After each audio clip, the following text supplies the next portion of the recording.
Bonjour, Saïd Pilar. Merci d'avoir accepté de faire cet entretien avec nous dans le cadre de ce numéro d'Ecomoc, dont le thème est centré sur l'économie du vivant.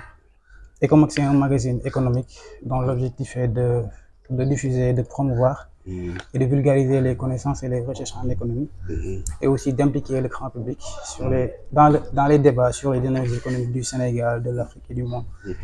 Voilà. Dans ce numéro, nous voulons proposer de repenser la valeur, la production et le bien-être à l'ère de la crise écologique, n'est-ce pas?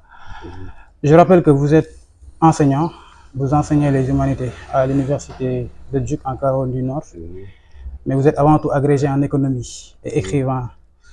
Et dans votre riche bibliographie, on peut voir l'ouvrage L'économie à venir, donc publié en 2021 aux éditions Les Liens qui libèrent, qui est en fait une conversation avec un autre économiste, Gaël Giraud, n'est-ce pas, à l'Institut des études avancées de Nantes.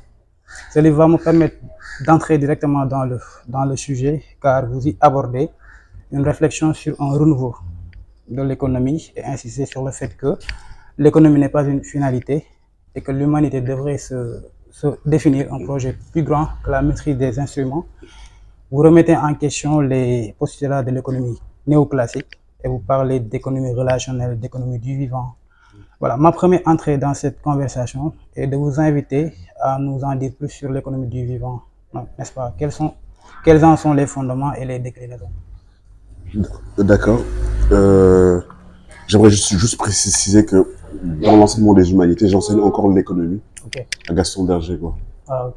Et en fait, l'idée, c'est de partir du point de départ de la mission que l'économie s'est donnée au début, quand l'économie s'est constituée comme une discipline. Parce que je distingue la pratique économique, les économies. Les Anglais ont deux noms pour ça, ont economics and economy. Yeah. Donc l'economics, c'est la discipline, et l'économie, c'est la pratique de l'économie en règle générale, qui n'a pas besoin d'un socle disciplinaire pour exister, et qui est une pratique, un savoir-faire de toutes les sociétés humaines.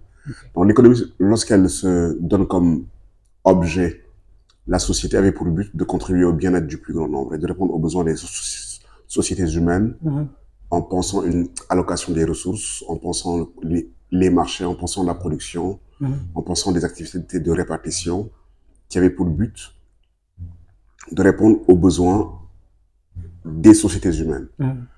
Dans ce geste-là, elle a transformé le vivant ou la nature en ressource, à partir de laquelle elle métabolise les ressources de la nature et elle produit des objets qui répondent à ses besoins.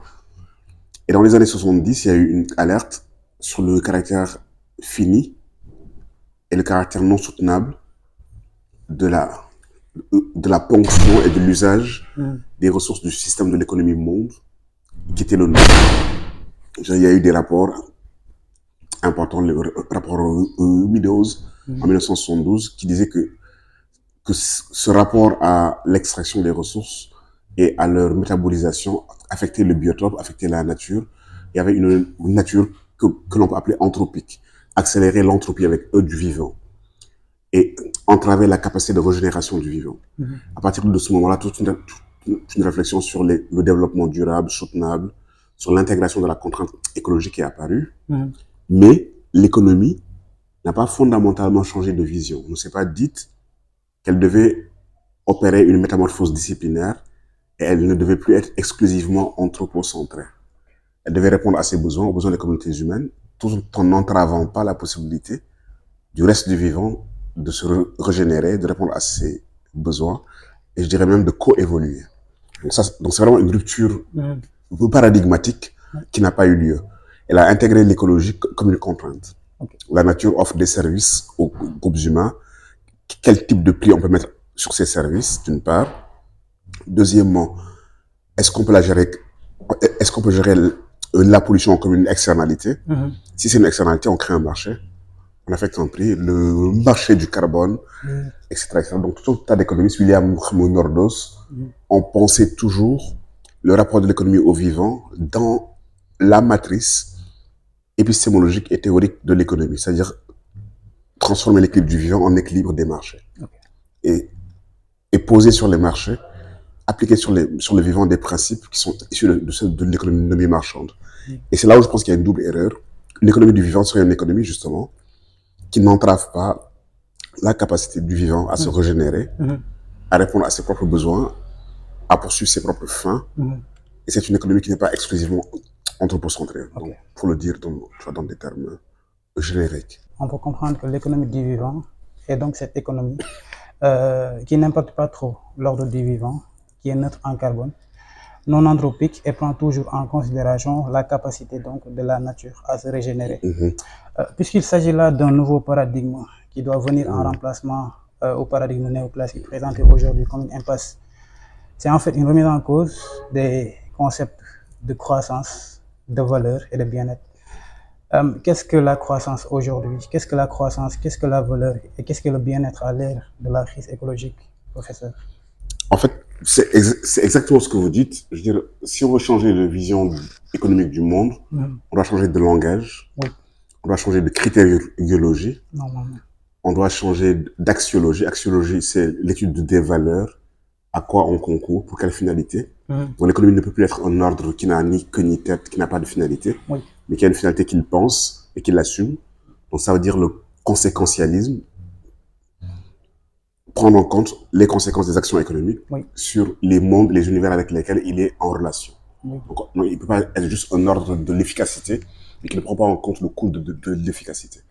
Donc, si l'économie change de langage et avant de changer de valeur, d'abord, revoir ses critères fondamentaux, ses critères de base à l'aune de sa nouvelle axiologie. Donc, ça veut dire quoi? Déjà, la croissance, c'est un critère qui est intéressant. C'est la somme des valeurs ajoutées, c'est la croissance de la richesse produite. La richesse produite, somme des valeurs ajoutées, des secteurs marchands, non marchands, et on la calcule, et on calcule le taux de croissance d'année en année. Quel est le volume additionnel de richesse que nous avons produite? Déjà, cet indicateur a beaucoup de limites. Il ne prend pas en compte toute la valeur qui est produite dans les secteurs non marchands, les travaux domestiques, le bénévolat. Ça, c'est un problème. Donc, il n'est pas exhaustif. Donc, toutes les richesses qui ne sont pas tarifées par le marché ne sont pas prises en compte dans cet indicateur-là, d'une part.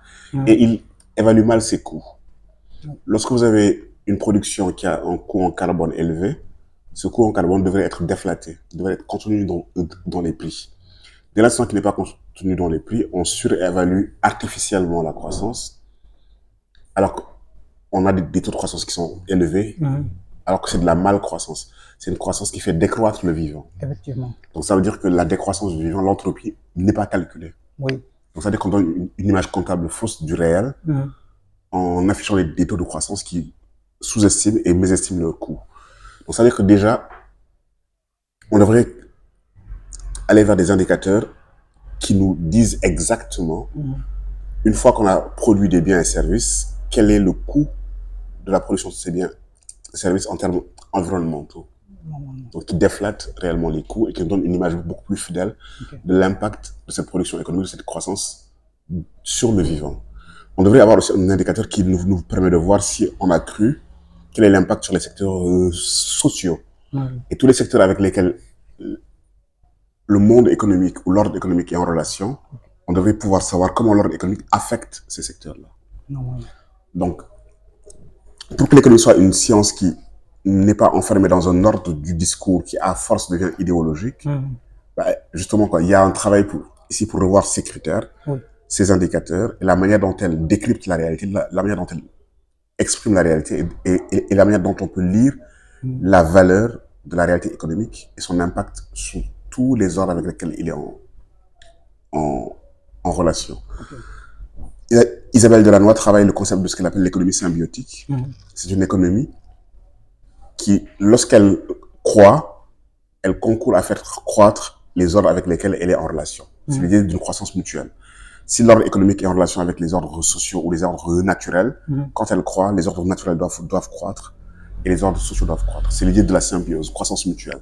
Si en étant en croissance, elle fait décroître les autres ordres, c'est là où il y a un problème. Et c'est ce que l'on constate. Le problème de la valeur, il découle de ça. En fait, on est dans une économie qui a eu toute une réflexion sur c'est quoi la valeur, est-ce que c'est les prix, est-ce que c'est le prix d'un bien qui en reflète la valeur, est-ce que c'est son utilité, l'usage qu'on en fait. Est-ce que c'est la quantité de travail que le bien incorpore? Est-ce que c'est la valeur d'usage? Mais dans un monde en crise écologique, on peut se poser la question de savoir d'où vient la valeur. Est-ce que la valeur ne doit pas se mesurer dans sa contribution au maintien de la vie, à la pérennité de la vie, à la qualité de la vie? Donc, quelles sont les activités qui régénèrent la vie, qui la maintiennent, qui la rendent durable et qui en accroissent la qualité? Durant la pandémie du Covid-19, on s'est rendu compte qu'il y avait des métiers qui étaient essentiels à la vie. La nourriture, les infirmières, les caissières de supermarchés. Tous ces métiers qui sont essentiels à la vie sont sous-payés par le marché. Le marché surpaye des métiers que David Graeber appelait des bullshit jobs, des métiers qui n'apportent aucune contribution au maintien de la vie et à son soin, et qui pourtant par un système de marché de signalement, de bulles, de tarification déconnecté de sa contribution au vivant, faire en sorte que les marchés donc rétribuent un certain nombre d'activités qui ne contribuent pas ou même qui dégradent la vie et ne rétribuent pas assez les activités qui concourent à la vie. Donc là, il y a une vraie réflexion sur une nouvelle échelle de valeurs, d'autres types de valeurs au centre, une nouvelle axiologie, et comment est-ce qu'on rétribue à sa juste valeur les activités qui contribuent à la vie. Et toujours pour être dans l'histoire de la valeur, généralement, ce qu'on occulte, c'est que pour que la vie continue, la vie sociale, la vie du vivant, il y a la production économique qui est une production qui tend à produire des biens et services qui vont reproduire l'économie, pour faire en sorte que les gens répondent à leurs besoins, que le processus vital soit perpétué. Cette production-là, elle est tarifée par le marché qui lui accorde des prix et qui la rétribue. Mais il y a tout un ensemble de travaux qui régénèrent la vie. Vous faites un jardin devant chez vous, vous êtes un bénévole, vous balayez la rue, vous entretenez votre environnement d'un point de vue écologique. Vous faites une activité qui contribue à régénérer la vie, mais qui n'est pas rétribuée par le marché. Donc, tout ce qui génère la vie n'est pas rétribué par le système économique. Il y a les activités de production qui sont rétribuées, il y a les activités de génération de la vie et de régénération de la vie qui existent, qui maintiennent la vie, qui la rendent durable, et que le système économique ne génère pas. Donc déjà, avoir une vision beaucoup plus large de ce à quoi on devrait s'intéresser si on devait lui attribuer de la valeur. Et bien évidemment, le bien-être a une dimension immatérielle. Nous sommes dans des mondes qui sont conçus ainsi, et immatériels, et écologiques, et liés à un rapport à l'environnement, et il ne peut pas être simplement vu et perçu à l'aune de la réalisation ou de la réponse des besoins matériels. C'est-à-dire qu'il y a les besoins matériels qui sont là, il y a une dimension immatérielle du bien-être qui est absolument fondamentale, il y a une dimension relationnelle du bien-être qui est fondamentale, il y a des dimensions psychologiques, des dimensions culturelles, des dimensions intellectuelles, esthétiques, spirituelles, etc., etc. Et je pense que là aussi, il y a un élargissement de ce que bien vivre veut dire, ce que le bien-être veut dire, au-delà de la satisfaction des besoins fondamentaux de base. Et pour donner à la vie une ambition beaucoup plus grande que simplement reproduire la vie biologique, pour en faire une vie pleine, riche et qui a du sens, elle devrait aller au-delà de la reproduction de la vie biologique. Et ces autres dimensions de l'être, qui sont fondamentales pour la vie, devraient être aussi prises en compte dans la réflexion. C'est intéressant. En fait, ce que vous proposez, c'est la réarticulation de l'économie avec les autres sortes du vivant. Absolument. N'est-ce pas? Donc, c'est très intéressant. Alors, quand on parle de solutions à la crise écologique aujourd'hui, on peut penser aux philosophies africaines, n'est-ce pas, comme Ubuntu ou la parenté avec la nature, que vous avez abordé dans le livre que j'ai mentionné, L'économie à venir, tout à l'heure, et dont parle aussi Souleymane Bachir Diagne dans une conversation avec Françoise Blum, publiée dans un livre éponyme. Comment donc ces philosophies peuvent-elles aujourd'hui nourrir des cultivateurs qui cultivent? Quand ils cultivent, ils ne moissonnent pas tout. Ils laissent une partie de la moisson. Les animaux de la bête puissent se nourrir. Et ils considèrent qu'il y a une part de vie qui est réduite. Et pourtant, ça ne se tient pas. C'est pas de la production de la nature, de l'agriculture. C'est une domestication de la production de la nature et c'est une production humaine. Et même dans ça, ils considèrent que le vivant ne s'arrête pas aux communautés humaines. Et qu'il ne faut pas prendre le hack, ce qui est dû. Donc il y avait une grande intelligence écologique dans les cultures africaines avec un rapport aux ressources, je dirais, intelligents et mesurés et transactionnels et non dévastateurs et non extractivistes à l'extérieur. Parce qu'il y avait une vision du lien et il y avait cette conscience que nous sommes une communauté de vivants, d'existants, qui sommes en cohabitation avec d'autres communautés d'existants. Oui. Que les communautés animales sont des communautés d'existants. D'ailleurs, dans beaucoup de sociétés en Afrique traditionnelle, lorsqu'on allait prélever des ressources, on rentrait en transaction et en négociation avec la communauté de vivants, des poissons, des lamantins, desquels on voulait prélever une ressource et on négociait avec elle. Elle acceptait qu'on prélève les ressources et il y avait des phénomènes de compensation. Parce qu'on considérait que nous n'étions pas les maîtres et les possesseurs de la nature, comme le pense la philosophie cartésienne, et qu'en dépit du fait que nous ayons un statut à part dans le vivant, que nous devions être en relation de négociation, de coopération avec les autres communautés d'existence. Et je pense que ces sagesses-là, elles sont absolument fondamentales dans la réarticulation de nos rapports avec ce qu'on appelle la nature, et dans le fait de ne plus considérer que tout ce que nous voyons autour de nous est là pour répondre à nos besoins. Et que nous sommes, voilà, nous sommes l'alpha et l'oméga de la création, et tout ce qui a été créé, la création est là pour répondre à nos besoins, et qu'elle n'a pas en elle-même une agentivité. Et le fait de comprendre que nous sommes membres d'une communauté biotique, nous faisons partie d'une grande communauté qui dépasse la communauté humaine, et que dans la communauté biotique, nous devons aménager nos rapports avec le reste de la communauté biotique. Les cultures africaines ont énormément de ressources de ce point de vue, qui sont riches, qui sont complexes, qui sont subtiles, qui ont été éprouvées dans le long terme de leur histoire et qui aujourd'hui sont des ressources, de mon point de vue, absolument fondamentales pour repenser le rapport global, repenser les cosmologies du lien et faire en sorte de réarticuler le rapport que l'on a avec les vivants qui sont des communautés de vivants comme nous. Et les conceptions cosmologiques sont aussi intéressantes. Je vais faire une purification avec la vieille platine. Chez les Amérindiens, dans certains groupes en Amazonie, ils considèrent que l'humanité est première, que les animaux, c'est des humains, que les humains sont des humains, et qu'il y a une unité du vivant, et que nous ne sommes pas le résultat d'une évolution qui viendrait de la pierre, de l'animal, ensuite l'humanité, qui serait le dernier étage le plus évolué et qui donnerait une préséance. Nous avons la même identité fondamentale que le reste des règles animales. Nous sommes des animaux, nous sommes des humains primordiaux comme eux. Les aigles sont des humains et les individus peuvent avoir des ancêtres dans le règne animal. Donc du coup, le rapport n'est pas un rapport hiérarchique, le rapport est un rapport communautaire autour de la conception d'une unité du vivant et d'une unité de l'espèce. Et ça change la relation avec le reste du vivant. Ça change la relation avec les arbres, ça change la relation avec les animaux, etc.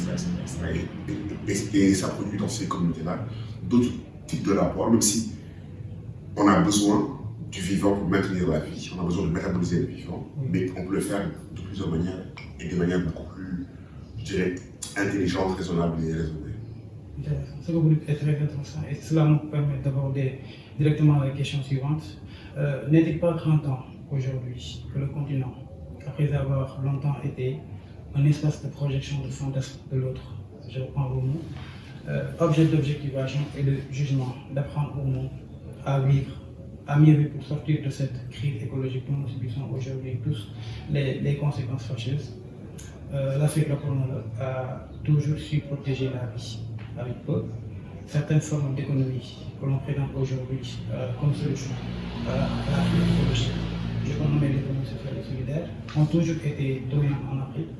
Donc, puisqu'il s'agit d'unir nos forces, n'est-ce pas, pour combattre la crise écologique, l'apport de l'Afrique ne pourrait-il pas être de partager au monde son mode de vie frugal, protecteur de la nature, n'est-ce pas, qui utilise en fait un modèle économique fondé sur la régénération, la relation et la sobriété, plutôt que sur l'extraction et la croissance illimitée qui sont à l'origine de la crise écologique.